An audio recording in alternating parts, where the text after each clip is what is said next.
Hola chicos, hoy hablaremos del ACV o accidente cerebrovascular. Esta es una patología neurológica con déficit a nivel muscular, visión borrosa y dificultad en el habla, entre otras. Todos estos síntomas se presentan cuando se detiene el flujo sanguíneo y el cerebro deja de recibir oxígeno y los nutrientes que necesita para su buen funcionamiento. A consecuencia de esto, las células cerebrales comienzan a morir en minutos, ocasionando un daño severo al cerebro, discapacidad permanente e incluso la muerte. Existen dos tipos de ACV, isquémico y hemorrágico. El isquémico ocurre cuando el torrente sanguíneo se bloquea con un coágulo o grasa, ocasionando un déficit en la irrigación sanguínea y presentándose aproximadamente en un 87% de la población. Y el hemorrágico ocurre cuando se rompe un vaso sanguíneo dentro del encéfalo o cuando hay una hemorragia dentro o alrededor de esto, donde en cuestión de minutos las células del cerebro comienzan a morir. Generalmente se da por una ruptura de un aneurisma, un politraumatismo por lesiones severas o a personas hipertensas. Esta patología es menos común y aproximadamente se presenta en el 13% restante de la población. Para identificar esta patología podemos aplicar la prueba FAS para asistir a un paciente con síntomas de emergencia de manera inmediata. F, face o cara, se da si el paciente tiene un lado del rostro más caído que el otro. A, arms o brazo,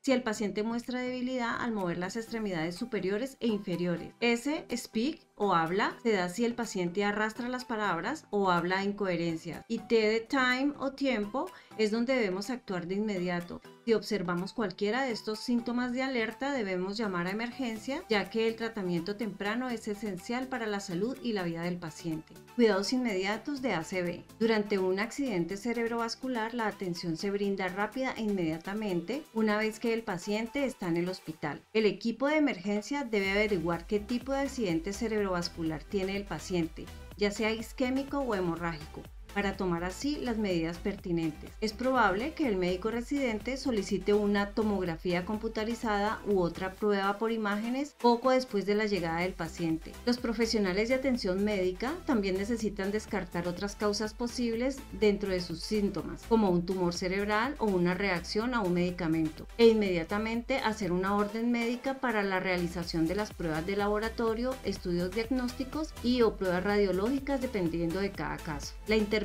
de enfermería debe estar relacionada según la prescripción médica y los protocolos establecidos para este tipo de patología. Y estas son: evaluar la situación neurológica como el nivel de conciencia, los déficits motores y sensoriales, la toma de signos vitales, tales como temperatura, tensión arterial, frecuencia cardíaca y respiratoria, saturación de oxígeno y demás. Extracción de muestras de sangre para la toma de hemogramas, bioquímica básica, coagulación y pruebas cruzadas. La toma de electrocardiogramas, monitorización cardíaca continua después de haber realizado el electrocardiograma, pulsómetro cada 4 horas para monitorizar los niveles de saturación de oxígeno y administrar oxigenoterapia cuando sea necesario.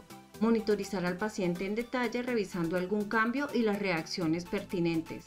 Administración de fármacos según prescripción médica para el tratamiento determinado.